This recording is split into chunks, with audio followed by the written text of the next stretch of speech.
Pinagkaiba ng mga kabataan noon sa kabataan ngayon. Kabataan noon, kumakaway ka kapag may dumaraang eroplano. Inaantay maubos ang tubig sa tabo sa ulo.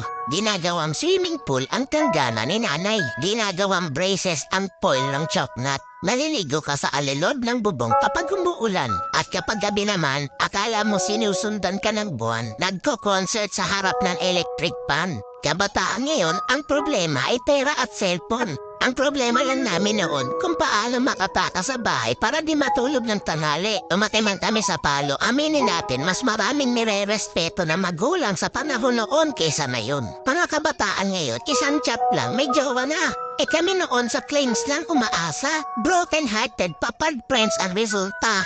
Mga kabataan noon, ang dami ng alam na trabaho. Kaysa sa kabataan ngayon, tamad na, puro pa gadgets, di pa mautusan. Minsan nagiging ibon, minsan nagiging paniki. Wait lang.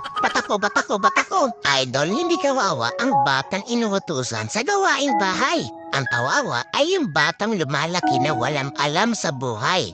Yung nakaranas lang ang pupuso nito. Real talk yan.